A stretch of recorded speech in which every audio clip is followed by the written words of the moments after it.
নমস্কার। কন্যা রাশি 2026 সাল কেমন যাবে সেই নিয়ে আজকে আমার ভিডিও। 2026 সাল পড়ার অনেক আগেই এই ভিডিও দিয়ে দিচ্ছি, তাই সংক্ষিপ্ত আকারে এই রাশিফলটা বলবো। এরপর বিস্তারিত রাশিফল 2026 সালের জানুয়ারি মাসে আপনারা পেয়ে যাবেন।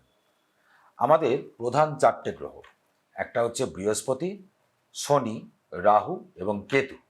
এই 4টে গ্রহ প্রধানত বার্ষিক রাশিফল দেখার সময় দেখা হয়। তো প্রথমেই আসি বৃহস্পতি দিয়ে। বৃহস্পতি বছরের শুরুতেই 2026 সালের প্রথমেতেই দেখতে পাওয়া যাবে জেমিনাই সাইনে, অর্থাৎ মিথুন রাশিতে আছে। যারা আপনারা কন্যা রাশি, তাদের কন্যা রাশি সাপেক্ষে মিথুন রাশিটা 10th হাউস হচ্ছে। 10th হাউসে এই বৃহস্পতি ট্রানজিটের ফলে এটা আপনার খুবই ভালো হবে ক্যারিয়ারের জন্য। আপনি ক্যারিয়ারেতে নতুন অপরচুনিটিস পাবেন এবং আপনি আপনার যে প্রফেশনাল ফিল্ড সেইখানে আপনার একটা রেকগনিশন বাড়বে, আপনার পরিচিতি বাড়বে। তারপর জুন মাস থেকে বৃহস্পতি আবার ট্রানজিট করে যাচ্ছে। বৃহস্পতি চলে আসছে ক্যান্সার সাইনে, ওটা হবে আপনার 11th হাউস। গোটা হরোস্কোপের মধ্যে সব থেকে স্ট্রেংথ বেশি হচ্ছে 11th হাউসের হয়, কারণ যাবতীয় ইচ্ছা পূরণ কিন্তু 11th হাউসেই হয়। আর যতগুলো গ্রহ আছে তার মধ্যে থেকে সব থেকে শুভ গ্রহ হিসাবে ধরা হয় বৃহস্পতিকে। বৃহস্পতি প্রায় দীর্ঘ 12 বছর পর আপনার জন্য এই 11th হাউস অর্থাৎ সাকসেসের হাউসে বৃহস্পতি চলে এসেছে। সেটা কবে আসছে? জুন মাস থেকে।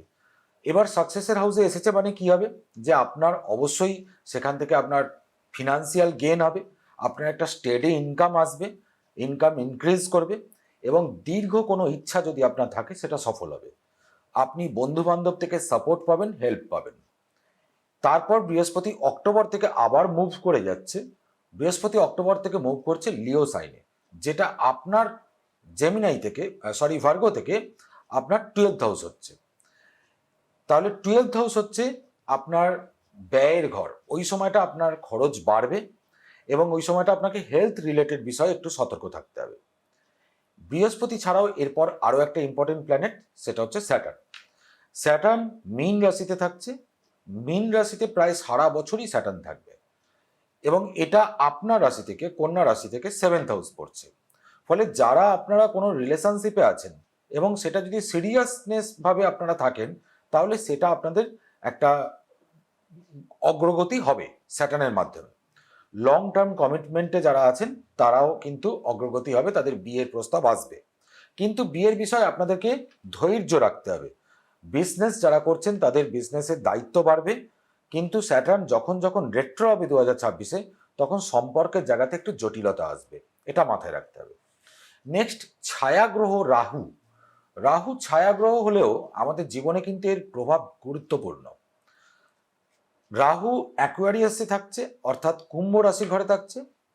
কন্যা রাশি সাপেক্ষে এটা হচ্ছে আপনার 6th হাউস পড়ছে, অর্থাৎ রাহু 6th হাউসে থাকছে।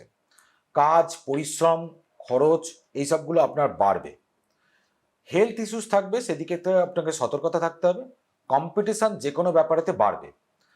কিন্তু একটা ভালো দিক আছে, সেটা হচ্ছে আপনার যদি এতদিন ধরে প্রচুর শত্রুতার সম্মুখীন হন, তাহলে এই সময়টা কিন্তু এই 2026-এ আপনি শত্রুদের থেকে বিজয়ী হতে পারবেন। অর্থাৎ শত্রুরা যা কিছুই করুক না কেন, আপনার কোনো অসুবিধা হবে না। কেতু লিও সাইনে থাকছে, যেটা আপনার কন্যা রাশি সাপেক্ষে 12th হাউস হচ্ছে। ফলে কেতুর মতো একটা প্ল্যানেট, যে কিনা আমাদের ইনার সেলফের প্ল্যানেট, সে আপনাকে স্পিরিচুয়াল ম্যাটারেতে হেল্প করবে। আপনি অনেকটা আইসোলেট হতে পারবেন, একটু একা হয়ে যাবেন এবং আপনাকে স্পিরিচুয়াল ম্যাটারসে হেল্প করবে। মানসিক চাপ আপনাকে কিন্তু কিছুটা বাড়াবে, এদিক থেকে আপনাকে খেয়াল রাখতে হবে। অর্থাৎ আমরা যেটা দেখতে পেলাম, ক্যারিয়ারের দিক থেকে আপনার উন্নতি হচ্ছে, ফিনান্সিয়াল গেন হচ্ছে, খরচ বাড়াচ্ছে, ওদিকটা আপনাকে সাবধানে থাকতে হবে, মেন্টাল প্রেসার বাড়ছে। পুরোটা জিস্ট যদি দেখতে চাই, তাহলে হচ্ছে কর্মের দিক থেকে আপনার সাকসেস আছে, পদোন্নতি আছে, নতুন নতুন সুযোগ আপনি পাবেন। অর্থের দিক থেকে আয় বৃদ্ধি হবে, ঋণ যেগুলো আছে, লোন যেগুলো আছে আপনার, সেগুলো আপনি এবার মেটাতে পারবেন, কিন্তু খরচটা নিয়ন্ত্রণ করতে হবে আপনাকে। প্রেম ও পরিবারের ক্ষেত্রে সম্পর্ক, স্থায়ী সম্পর্কগুলোর জন্য ভালো হবে। স্থায়ী সম্পর্কের দিকে এগোতে চাইলেও সেটা ভালো হবে, বিয়ের সম্ভাবনা থাকছে। স্বাস্থ্যের দিকটা মানসিক চাপ নিয়ন্ত্রণ রাখা জরুরি, তার জন্য আপনাকে মেডিটেশন, রেইকি এইসবগুলোর সহায়তা নিতে হবে। এটা ছিল সংক্ষিপ্ত রাশিফলের ভিডিও, কিন্তু আপনি আপনার জন্য বিস্তারিতভাবে প্রেডিকশন নেওয়ার জন্য আপনি দেখাতে পারেন আমার কাছে। আমি অনলাইন কনসালটেন্সি করি এবং অফলাইন কনসালটেন্সিও করি। অফলাইনে আমি কলকাতার টালিগঞ্জে বসি, বৃহস্পতিবার, শনিবার, রবিবার, এই 3টে দিনের মধ্যে আপনি আমার কাছে দেখাতে পারবেন। আগে তাকে ফোন করে বুকিং করিয়ে নেবেন। এছাড়া যারা শিখতে চাইছেন তারা কৃষ্ণমূর্তি পদ্ধতিতে শিখতে পারবেন। এখন যে ভিডিওটা দেখলেন এটা বেদিক পদ্ধতিতে ট্রানজিট বিচার। এটা খুবই জেনারেল একটা সহজ বিচার, কিন্তু এর থেকে অনেক ডিটেলসে আপনি কৃষ্ণমূর্তি পদ্ধতিতে শিখতে পারবেন। আপনি গুগল করে দেখে নিতে পারেন যে কৃষ্ণমূর্তি পদ্ধতিটা কি। গুগলে দেখতে পাবেন যে বেদিক অ্যাস্ট্রোলজি এবং কৃষ্ণমূর্তি পদ্ধতির মধ্যে অনেক তফাৎ আছে, এবং কৃষ্ণমূর্তি পদ্ধতি অনেক অ্যাকুরেট, অনেক ডিটেলসে প্রেডিকশন দেওয়া যায়, যেটা আপনি আমাদের কাছে শিখতে পারবেন। এবং আমাদের কাছে বিশেষ সেটা হচ্ছে আমরা অঙ্কের ওপর গুরুত্ব দিই না। অঙ্ক ল্যাপটপের মধ্যে চলে আসে, ডেটা ইনপুট করলেই অঙ্ক ল্যাপটপের মধ্যে চলে আসে। আমরা বসে বসে অঙ্ক করাই না এবং বসে বসে পাতার পর পাতা লেখাই না, অর্থাৎ সময় নষ্ট করাই না। আমরা সোজা প্রেডিকশনের ওপরে জোর দিই, প্র্যাকটিক্যালের ওপরে জোর দিই। যদি আপনার এই অ্যাস্ট্রোলজি শিখে ক্যারিয়ার গঠন করার ইচ্ছা হয় তাহলে অবশ্যই যোগাযোগ করতে পারেন। নিচে ফোন নাম্বার দেওয়া আছে। অনলাইন এবং অফলাইন দুরকমভাবেই শেখানো হয়। ভালো থাকবেন। 2026-এর জানুয়ারি মাসের বিস্তারিত রাশিফল অবশ্যই দেখবেন।